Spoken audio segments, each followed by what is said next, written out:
खाली बसायचो. एक विनंती आहे, सगळ्यांनी खाली बसून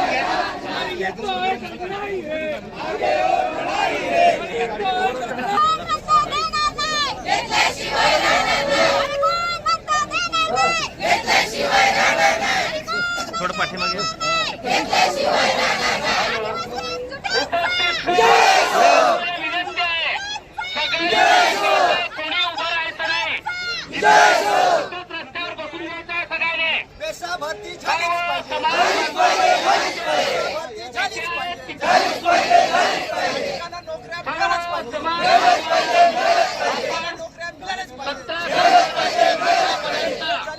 प्राधान्य मिळालंच पाहिजे.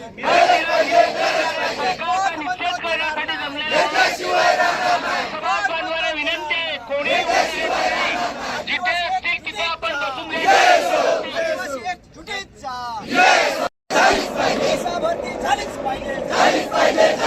सर्वांना नोकऱ्या मिळालंच पाहिजे. सर्वांना नोकऱ्या मिळालंच पाहिजे. कोण म्हणतो देणार नाही.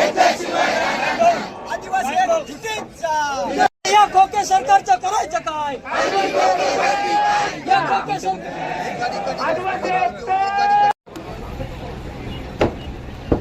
पेशा भरती संदर्भामध्ये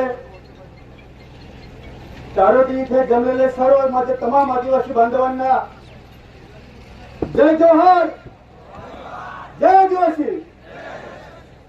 उपस्थित सर्व मान्यवर, सर्वांची नावं घेतले, सर्वांना आपला ओळख आहे. फक्त दुःख एका गोष्टीचं होतंय, मला इथून होतंय. डॉक्टर पराड, किती संख्या आहे आपली आदिवासींची पालघर जिल्ह्यामध्ये? 11 लाख आपल्या आदिवासींची संख्या आहे. आणि आज आपण इथे किती आहोत?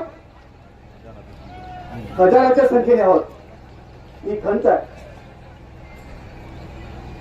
परंतु तरी का होईना, इथे असलेले सर्व संरक्षण आदिवासी संरक्षण समितीचे सर्व संघटनेचे पदाधिकारी, महाविकास आघाडीचे सर्व नेते, विधानसभेतले माझे सहकारी सुनील भुसावळ साहेब, आम्ही ते तुम्हाला शब्द देतो का जोपर्यंत पालघर जिल्ह्यामध्ये पेशाची भरती होत नाही तोपर्यंत पालघर जिल्हा चालू देणार नाही. हा शब्द तुम्हाला आम्ही देतो. अरे तुम्ही काय म्हणता की आम्ही हायवे रोखला? जर मुख्यमंत्र्यांनी तारीख दिली नाही, पेशा भरतीची जर अंमलबजावणी झाली नाही तर टाळूचा रेल्वे रोखल्याशिवाय ठेवणार नाही आम्ही. कळा तुम्हाला किती केसेस करायच्या आहेत. बिरसा मुंडा, क्रांती सूर्य बिरसा मुंडांच्या आम्ही वारस आहोत. पालघर जिल्ह्यामध्ये 1945 ला पहिला शहीद झालेला जेठे डांगरच्या आम्ही वारस आहोत. हे विसरून चालणार नाही. पोलीस यंत्रणेला सूचना आहे, तुम्ही कोणीही अंबानी अदानीची मुलं नाहीत. सर्व कामगार शेतकऱ्यांची मुलं आहोत आपण. इथे जमलेल्या कोणत्याही आदिवासी तरुणावर किंवा युवतीवर किंवा कोणत्याही बांधवांवर अशा प्रकारच्या मध्ये तुम्ही ते उतरवलं ते सर्व ते काय घेऊन असे तापा अजिबात चालणार नाही. सांगून ठेवतो, तुमच्यासाठी आम्ही लढतो. तुम्हाला पहिली हाफ पॅन्ट होती, फुल पॅन्ट आम्ही आणून दिलेली आहे. चालणार नाही. लढा आमचा चालू राहणार. आता मला समजलं की काहीतरी पालघर जिल्हा कार्यालयावर संपूर्ण महाराष्ट्रातून काही तरुण आलेले आहेत आणि फॉर्म भरतायत की आम्हाला नोकऱ्या मिळतील असं फॉर्म भरतायत. तुम्हाला सर्वांना सूचना देतो, ज्या ज्या गावामध्ये जिल्हा परिषदेची शाळा म्हणा, आश्रम शाळा म्हणा, कोणताही कर्मचारी बाहेर जिल्ह्यातला जर उपस्थित झाला त्वरित आम्हाला फोन करा. त्याला रेल्वे स्टेशन आणि बस डेपो तिकडे दाखवल्याशिवाय ठेवणार नाही आम्ही. नाही चालणार आहे, नाही चालू देणार. त्याला सांगायचं बॅग घे आणि सीधा डेपो नगर रेल्वे स्टेशनवर जा. तुम्हाला दाखवतो सरकार काय आमचं काय अंत बघतो काय. ह्या देशासाठी बलिदान दिलेले आम्ही लोक आहोत, त्यांच्या आम्ही वारस आहोत.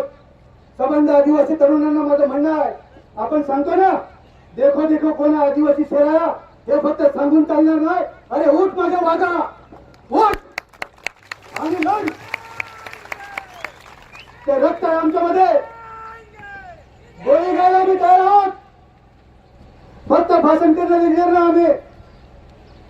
गोळी घ्यायला आम्ही तयार आहोत. दुसरा साहेब सुद्धा खांद्याला खांदा लावून गोळी घ्यायला आम्ही तयार आहोत. तुम्हाला असे नेते मिळणार नाही. गोळी घेणारे नेते तुम्हाला कदाचित मिळतील.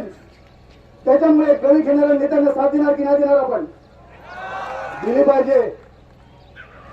मित्र हो, येणाऱ्या काळामध्ये हात दिली जाईल. बघूया बघू काय ज्याचा सांगितलं ना की एमपीसी युपीसी एक्झाम रस्त्यावर विद्यार्थी उतरले त्यांचा निर्णय बदलून दिला. आम्ही पण तेच करणार आहोत. आधी ते हजाराच्या संख्येत असतील, उद्या लाखाच्या तादांमध्ये आम्ही उतरणार आहोत. आणि ही जबाबदारी माझ्या आदिवासी तरुणावर आहे, माझ्या वाघावर आहे. जो म्हणतो ना की आम्ही बिरसा मुंडाचे वारस आहोत. 25 वर्षामध्ये ज्या तरुणाने इंग्रजांना सळका पडून चढलेले त्याच्या आम्ही वारस आहोत. येणारा हा केला ह्या तरुणाला माझा आव्हान आहे. गावागावाचा पाण्याचा आणि त्या वाघाला जागा करा आणि रेल्वेमध्ये आपण उतरवूया. कसं महाराष्ट्र सरकार आपल्याला बोलवत नाही. आमची परीक्षा बघते काय महाराष्ट्र सरकार. सुनील घुसारा साहेब मोकाड्यामध्ये राहतात, आपल्या पालघर जिल्ह्याच्या टोकावर. मी राहतो समुद्र किनाऱ्यावर. दोघे पण शेर आम्ही आजूबाजूला आहोत. मधला जो भाग आहे त्याने आम्हाला साथ दिली पाहिजे. मित्र हो, जो तरुण वाट बघतोय मला उद्या नोकरी लागेल. आमचे आई वडील कुठेतरी फॉरेस्टचा प्लॉट आहे. आमच्या कब्जामध्ये 5 एकर जागा आहे. आम्हाला 5 गुंठे दिलेले आहे सरकारने. त्या 5 गुंठ्यामध्ये माझे आई वडील आज ही घाम काढतायत आणि स्वप्न बघतायत माझ्या मुलाला उद्या नोकरी लागेल, 2 घास माझ्या घरात सुखाचे येतील. त्या आई वडील माझ्या वाट बघतायत. त्याचा असा पण भंग करणार आहोत का? नाही भंग करणार. हा एक भाग झाला. पण माझा मुलगा, माझ्या काकाचा मुलगा, माझ्या भावाचा मुलगा ज्या शाळेमध्ये जातो त्या शाळेमध्ये एकच शिक्षक आहे. तो शिक्षक येतो आणि काय करतो, सकाळी आला का 4थी पर्यंतच्या मुलांना हजेरी घेतली का एक गाणं म्हणून टाळ्या वाजून दाखवतो, विषय संपला. ह्याच्यातून मुलं आमची पुढे जाणार नाही. अरे ज्या बिरसा मुंडांनी शिक्षण घेऊन इंग्रजांना सळकी पळ करून सोडलं, ज्या जेठागांधांनी अशिक्षित राहून आपल्या छातीवर गोळी घेतली 1945 ला तलवाराच्या गोळीबारमध्ये, हा गुजरातचा तलवारा, हे आम्ही करू शकतो. एक दलिताचा मुलगा भीमराव आंबेडकर यांना शिक्षण दिलं.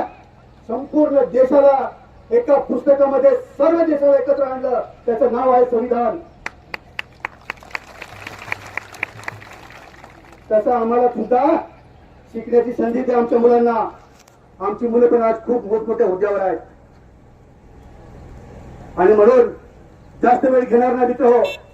परंतु आताच मला समजलं का 30 तारखेला वाढवण बंदरचं उद्घाटन होणार आहे. हलक्यावर घेऊ नका. पेशा भरतीच्या संदर्भात काही ओबीसीचे लोक पण इथे आलेले आहेत.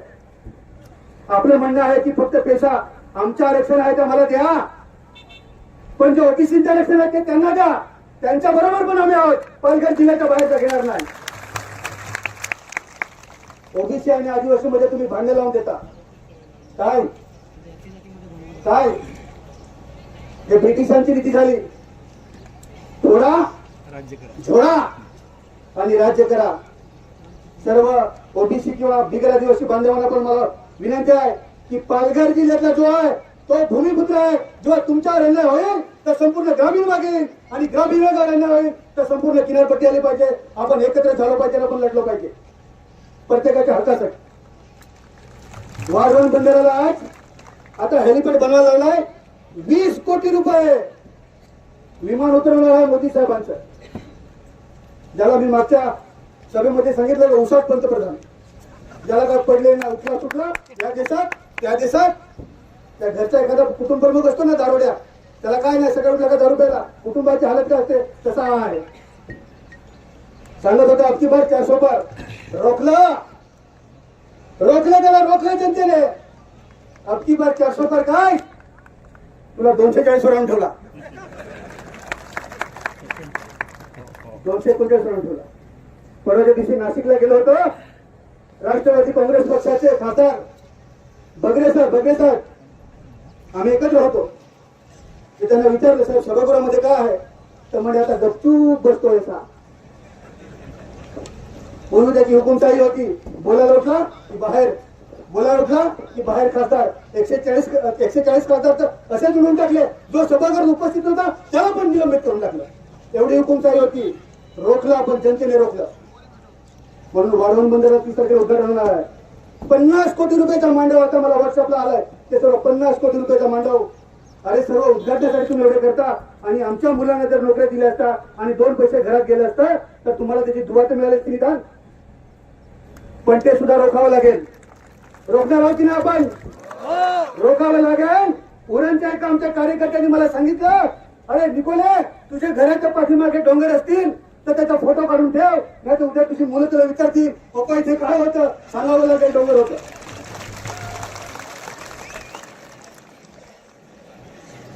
सायवनवाले ते सायवनचे तिकडचे लोक मागच्या वेळेस पण त्यांनी पण सांगितलं, अदानीने मागणी केली सर्व सायवन भागाच्या, मला पाहिजे. बघा तिकडचं सर्व घेतलं. गुजरात आपल्या उंबरगाव गोलवाड पासून तर उंबरगाव पर्यंत 15,000 एकर जागा घेतलेली आहे. आता गृहमंत्री आहेत अमित शहा.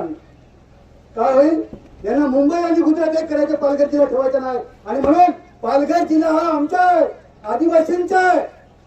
तो आम्ही एकत्र होऊ देणार नाही. पालघर जिल्हा आमचा आम्ही कायमस्वरूपी ठेवणार आहोत. ही गाठ आपण इथून बांधणार आहोत. एक शेवटचं उदाहरण देतो. एक मोठा लीडर भारतीय जनता पक्षाचा मोठा लीडर, एक दिवशी माझी भेट झाली, निवडणुका चालू होत्या. एकच उदाहरण देतो, ते सर्वांना लागू पडेल तुम्हाला सांगतो मित्र. ते जर पाळलं तर अशा प्रकारची हालत आपली होणार नाही. त्यांना मी विचारलं, जिल्हा परिषदेच्या निवडणुका सुरू होत्या, विचारलं साहेब तुमचा प्रचार नाही दिसत का? मला प्रचाराला गेला पाहिजे, तुमचा प्रचार दिसत नाही. आमचा प्रचार दिसतो. आणि ते त्यांनी आता केलेला आहे, 2024च्या निवडणुकीमध्ये केलेला आहे लोकसभेला. म्हणजे काय प्रचार करायची गरज नाही. काय म्हणाला? काय प्रचार करायची गरज नाही. उद्या मतदान आहे, आजच्या रात्री जायची, त्याला कत्तल की रात म्हणतात.